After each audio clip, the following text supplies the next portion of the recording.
Welcome to the Seller Roundtable e-commerce coaching and business strategies with Andy Arnott and Amy Wees.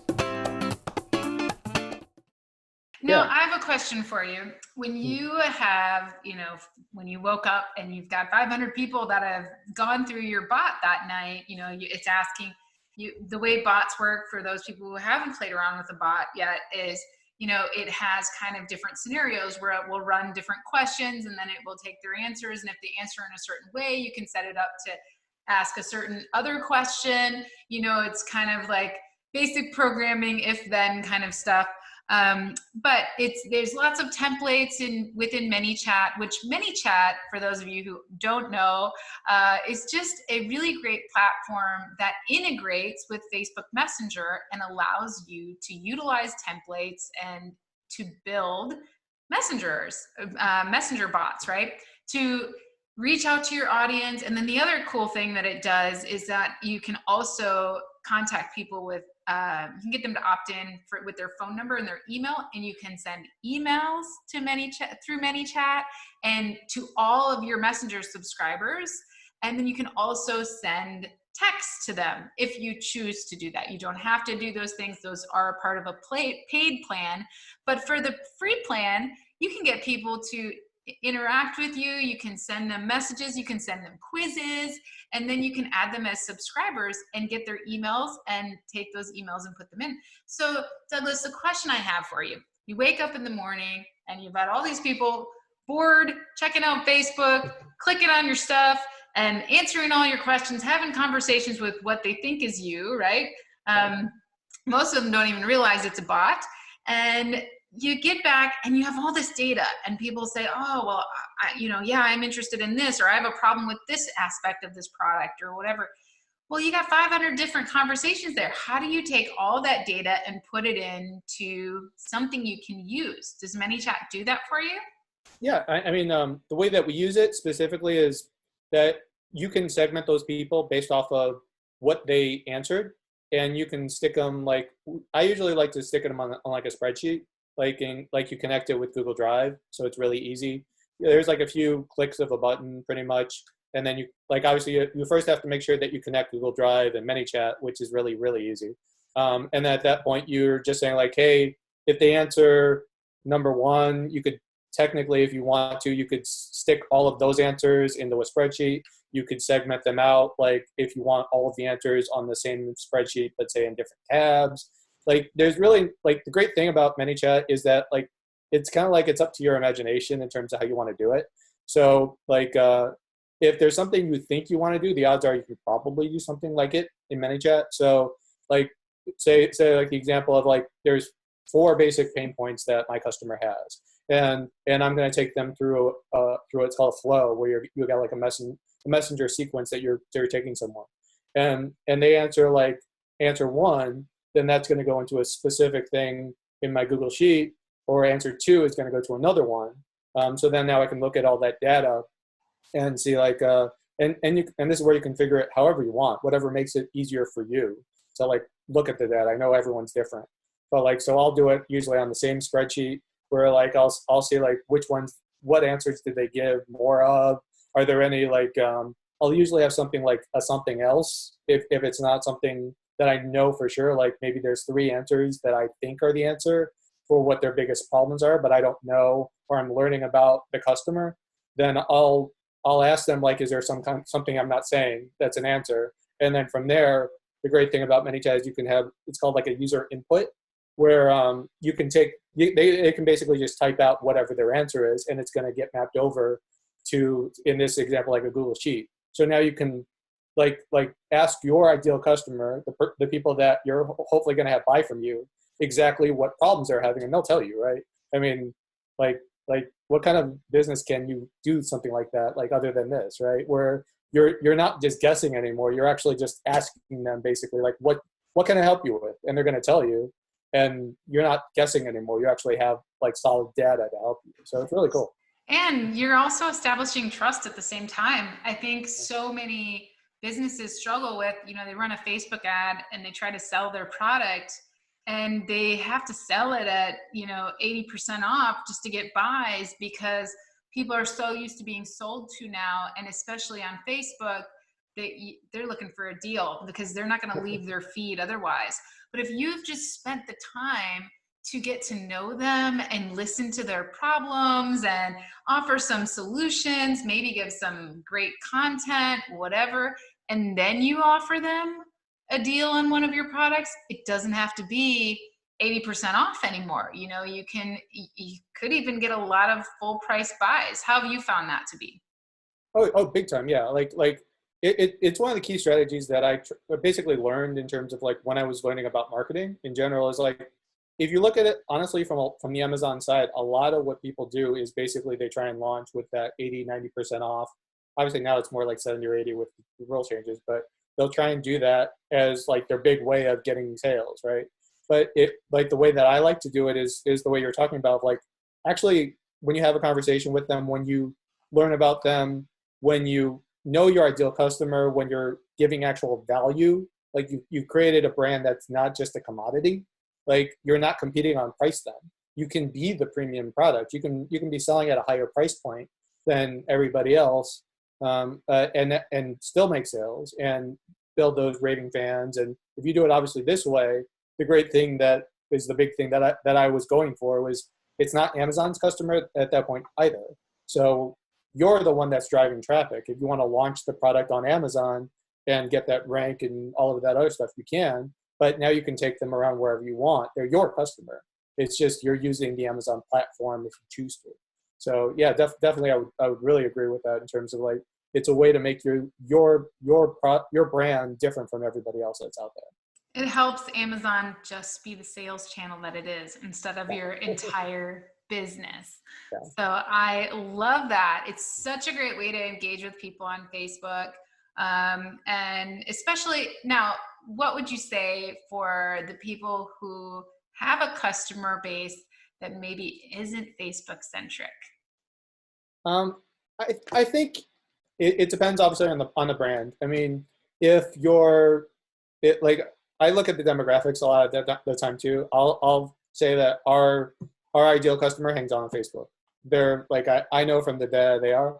I know specifically with Instagram that's also connected with Facebook, so you could still probably make something like that work. Even if you're not technically going with Facebook side, because for whatever reason your ideal customer doesn't hang out there, I would still say you can make use of chatbots because you can stick it on your website as like a pop-up tool, and at that point you can still get that customer information. Like it's one of the things I always tell people whenever they're getting started, like a really simple win to get started, just so you can have that conversation with your customer is like set up a contact us form just on your website through Facebook if you have that, and you can now start to have that conversation with them like we were talking about, and you can also in a lot of ways like get them to opt into your list, and now you can figure out more ways to help them. So yeah, I mean there's always going to be those people that don't, for whatever reason, don't have a need for Facebook with their ideal customer, but there's still really good uses for it. And like the other great thing you were talking about a little earlier is the way that chatbots are right now is that you can also collect their email and their SMS. So you can send all of that stuff in one place. So if you can get them, then you can now be omnipresent and you can talk to them through like many different ways. And ultimately that's what leads people to buy a lot. They start to see your brand is everywhere. And they're like, why am I seeing them? Like I saw them like 4 or 5 different places and what's going on? And they start to associate you as the authority with whatever it is your niche is and your product is, right? So I mean that's going to help you, like kind of like regardless of your niche, that's ultimately going to help your brand. So you built up, to take a step back of kind of your journey with chatbots, you built up this list by utilizing some of these techniques we've talked about, and now you've got 20,000 subscribers and you're getting daily sales. You used Amazon as your sales channel initially. And what did you do after that? Are you continuing to sell on Amazon? Have you moved that over to your own website? Are you still selling on Amazon? What's going on? Yep. So I'll fully admit when I started, like when the product launched, like I had all these people on my list, and I think I split my focus a little bit too much. Like I thought, oh, I can do them both at the same time. I can sell on my own website and I can sell on Amazon. And it was working okay, but it wasn't really working as much as I would have liked. So I noticed that like the whole idea of you need to focus all of your time on the one big thing that's going to make a big difference in your business, right? So I quickly figured that out and decided, all right, I know that there's many ways to do it, but I know for me, I usually suggest go the Amazon route first because they have that traffic. And if you're already bringing external traffic as well on top of that, then if you're running, say, PPC and all of the other stuff that people usually recommend when you're launching, then you're going to start to build up your products like to hopefully that bestseller rank. So I was like, all right, I'm going to go that route. And I've already got these 20,000 people. I've already have a specific plan in terms of the Amazon side. So I went in all in on that side. And then once I had the Amazon product that was doing really well, I started to put more of my focus on the Shopify side. So I still do sell on Amazon. It's not as much of my focus anymore. It's more of like, hey, we have sales coming in, and I'm spending a lot more of my time at this point on what can I do on the Shopify side of things, and other platforms obviously, where I can take more customers and then just point them with whatever direction I want. So I'm still selling on both, but Amazon is great, like at this point, because it gives me a lot of sales, but it's also great because I don't have to stress about it anymore. Like if something happens like tomorrow, I'm not going to be worried, like, what am I going to do anymore? I've got stuff on Shopify and on other channels as well. Yep. I love that. That's so important. I know people get overwhelmed with feeling like they have to build out their website, they have to build out Amazon, they have to build a social media presence. And I always tell people, it's fine. Just get your product started on Amazon, build your assets and, your social media assets. Make sure you own your alias across all the social media platforms. Do just a basic website to get started. I mean, I think everyone should have a website. With Shopify, you really have no excuse not to have a website. It's so easy to do, right? It's very plug and play. There's so much free content out there. They have all these tutorials. So, I'm a WordPress user myself. I use WooCommerce, but I started on Shopify and yeah, there's no reason not to give it a try and at least build yourself a landing page. But I feel really people get overwhelmed because they feel like, oh my gosh, I can't learn Facebook and I can't learn Instagram and my website and Amazon. And you really don't have to. You just have to have those and then build them out one at a time. So in your case, you started with planning your launch on Amazon and you were already kind of selling some other things too on Amazon. And then you start building this brand on Facebook with your chatbots, and you're just building this one channel. You weren't focused yet on your website that much, right? You're just really, okay, well, what can I do with ManyChat? What can I do building this list? How can I interact with people, get more sales on Amazon? And then after that, you realize, wow, I have this really cool asset. Now I can start playing around with pointing people away from Amazon, maybe a little bit to my website, see how that goes. And if Amazon shuts you down, it's okay. You've got this really great list. You have that. And that's what I always tell people, just build one thing at a time. Don't focus so much on trying to do everything because you'll never do it well, right? I put my products on eBay, and I used to sell on eBay a long time ago. Never had a good experience with it, but I put them on eBay and they didn't sell. And I had friends that were doing so well on eBay, and I'm like, how are you doing that?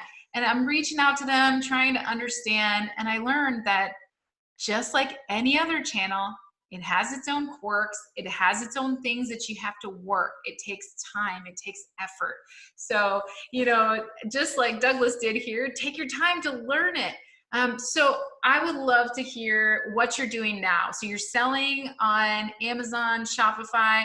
Are you helping other people with chatbots? Have you gotten into the service-based industry? Yeah, I've definitely been helping some people out in terms of I've definitely had like a lot of friends come up to me that have been stressed out about the same issues that I had. Like I had those sleepless nights like all the time about what am I going to do, basically. Yeah, I've helped a lot of friends in terms of that aspect. Um, like like I know we've taken on a few clients here and there to try and help them on the messenger side as well. It's not a huge focus in terms of that part of it, but definitely done a little bit of that here and there just to help people out. I've always been one that's like, I know how it was when I was trying to learn stuff, and I'm always still trying to learn stuff. So I try and help people if they have questions or anything that come up, because I mean, like I know that you get busier and busier as you get more experience with whatever it is that you're doing, and it's harder to make time sometimes. But like I know when I was starting, like if there was somebody that was like at a certain level that would take the time to talk to me, I felt like that person was awesome, and I learned so much, and I just remember what that felt like when someone would take the time. So I always, like, if I can, I always want to, like, if somebody's reaching out to me with a question, like, what can I do to help you? I mean, like, that's one of the things that, like, I assume, you know, like Liran Hirschkorn, he's great with this. Like, in terms of, like, you have questions and he takes time. Like, he's selling millions and millions of dollars every year. He's got, like, a huge brand, like, probably many huge brands at this point, but he still takes time because he understands what that's like for people that are still trying to understand. So that's one of the things I'm trying to do as much as I can. Obviously, there's always times that you're going to be busy with stuff. You just don't have the time. But if I can, that's what I try and do as much as I can to, like, help people. Because, I mean, ultimately, at the end of the day, obviously, yes, I want to make money. Like, that's why you're in this, right? You want to have a profitable business where you can, I don't think you want to say live the top lifestyle. That's kind of a really bad thing to say, but you want to reach your goals, right? I mean, whatever your goals are, I always say everybody always has a different Lamborghini. It's not my Lamborghini, but my Lamborghini is a beach house. That's my Lamborghini. So, but so like whatever it is that you're trying to do, like you have a reason for it, and I know for me, yes, I want to make money, but I know that on my end, I feel really good when I can help people. Like it's one of the things that I've shifted a lot. That's really helped my mindset as well in terms of like getting out some of the funks that I've had. Because I'll fully admit I've had a lot of funks with my mindset over the years. And I'll say selfishly, I feel really good when I help somebody with whatever their problems are. So yeah, yes, they feel great, but I'll say like I feel great. So like to be able to help somebody learn, like, hey, this is how you put together a chatbot. This is how you connect email and do that and set up the SMS and these are the types of things you want to do when you're setting up your website or something like that. I mean, it feels really great. And to see them like get their first subscriber or their first sale or something like that away from Amazon is ultimately like what like really gives me a lot of like satisfaction. And that's what I love about this. I mean, like, so how do you recommend that people get started building their brand off of Amazon? Yeah. So like I said, the easiest way, just like today, something you can start like immediately is just set up the stuff, like I was saying, like contact us just so you can start that conversation. In terms of the marketing side, which is what I really look at, because like chatbots are great, but they're just a tool. Like I always come up with a strategy to use them ahead of times, and specifically it's always going to change on Messenger, on email, any place you're going to go. So when you're getting started, I always come back to the three foundational pieces that are going to make or break your company. And like knowing your ideal customer, knowing your brand values, and knowing your competitors and what they do and what you can do better. So when you're starting, like even if you're a brand that's been selling on Amazon for a while and doing well, but you want to make that transition over where you're owning the customer, I start with all of that. And I go as deep as I can on all of those things where it informs where I'm going to try and find my ideal customer. Like I'll start to do that research. It informs in terms of while I'm doing the research, I can find some of the big problems that they're having. Like you're doing all of this research and you're taking the time to do things that nobody else is doing. So now you can align a lot more with who they are and how you can best serve them. And because ultimately at the end of the day, anything we're doing with business is all about solving someone's problems. That's all we're doing. So like once you identified that these are the big problems that they're having, then I'm just going to look at my brand and figure out like what can I do to help them, and that's the type of products I'm going to carry. So it just helps you like to connect with the customer better. It helps you in terms of new products that you can launch. I mean, I would say like start with that first of all. Like spend as much time as you can on those three aspects, and then from there, everything else is honestly pretty simple. I mean, once you know who your ideal customer is, once you have a specific set of brand values that make you stand out from everybody else, you can start to have a strategy of what you want to do with messenger bots and how do you want your emails to be, like if you're going to do a nurture sequence or something, or like what do you guys do that your competitors don't? Like how are you going to take advantage of all of that stuff as you talk to them? Because that part, like, yes, it takes a lot of iterations to get right, but it's not that complicated. I mean, as long as you've done that great research at the beginning and you have a solid foundation, then you're gonna there's no telling where you can go. Like you're gonna have a brand that nobody can mess with at that point. So that's how I would start. So. Love that. Yeah, I always tell people, identify your customer's problem or need and how you uniquely solve it, and then tell them what their life looks like after they've started working with you. So it's a simple formula that helps you really lock that in. That's awesome. So tell us, before we end here, what is keeping you motivated right now? Do you have any books, any podcasts that you've been listening to? What's keeping you going? Yeah. So I read a lot at this point. Like I will say, like probably before this year or so, like I was a person that hated to read. I would hear like how like Bill Gates and Warren Buffett and all those people will read like 50 to 100 books a year, and they're reading like 6 hours a day. I think Warren Buffett does, and it's like I couldn't imagine myself doing that. But in the last year or so, I've really gotten excited by it. Like and from that, I mean, like I've learned so much in terms of my mindset. It's helped me transform a lot of things. There's some of the books that I've really liked now are in terms of the self-help stuff, where like Psycho Cybernetics is great. Miracle Morning has helped me a lot in terms of changing my mindset around a lot. Like there was a time where I would basically during the day be like curled up in a ball when I'm supposed to be working or pretending to work because I felt like that's what I'm supposed to do. But like Miracle Morning helped me a lot with getting my day off on the right start in terms of it only takes like possibly 10 minutes and then you can be done. Like that's a great one. In terms of on the sales side and in terms of basically your plan, The One Thing by Gary Keller is great. And The Ultimate Sales Machine by Chet Holmes were awesome. Just in terms of like, I kind of combined them. Like one of my mentors, Brian Bowman, gave me this great approach where it helps you to get more important things done every day.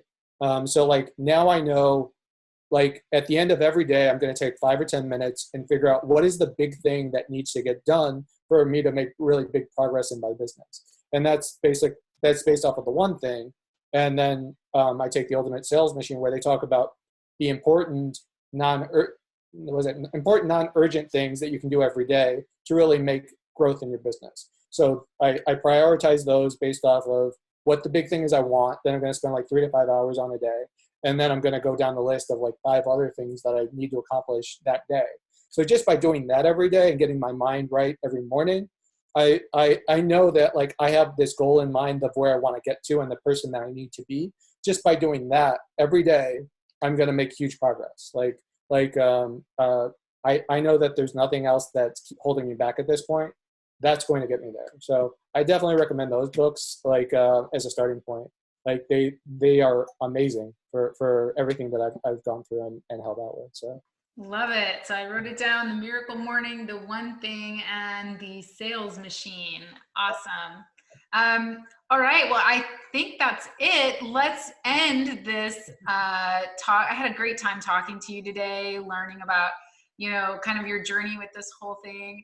We share a lot of commonalities in terms of how both of us got started and, and wanting to bring something unique to market, but also having that experience of just kind of flailing along in other areas. And so it's a lot of fun. Chatbots is something I've wanted to really get into. I've gotten started. I've got my Contact Us up already. And I've got some of that built out, but I know daily I'm answering messages from customers, both in my private label business and in my consulting firm. So I know that if I just build out some flows, those answers to those questions would be so much more effective and so much more automated. So love that. You've taught us a lot today, and I'm hoping that this will encourage everybody to get out there and just give it a try. I mean, even if it's just, hey, how you doing? And, that initial contact us bot. Where can people contact you, and what do they need to know about you? All right. Well, thank you again so much for having me. I mean, it was a lot of fun. And so for anyone that's listening that wants to learn more about chatbots and marketing, they can contact me on Facebook at Douglas Levin for a free cheat sheet. It's the top 5 tips for taking full control over your e-commerce income. And I'm also working on a course that should be released soon. And you can follow my channel, Morning Marketing Machine, on YouTube and Instagram at Morning Marketing Machine. And if there's anything else I can do to help you, please feel free to reach out. Awesome. Well, I love that you're doing a YouTube channel, Morning Marketing Machine. Yes. I love that name. You must be good at marketing. Thanks so much. Right? Thanks so much for being here with us, Douglas. I know our listeners are going to love this episode. And thank you, listeners, for subscribing, reviewing, rating, and sticking with us and choosing us to be your amazing Amazon FBA Seller Roundtable podcast. All right, everyone, have a great day wherever you are, and we will see you in the next episode. Bye. Thanks for tuning in. Join us every Tuesday at 1 p.m. Pacific Standard Time for live Q&A and bonus content after the recording at sellerroundtable.com. Sponsored by the ultimate software tool for Amazon sales and growth, sellerseo.com and amazingathome.com.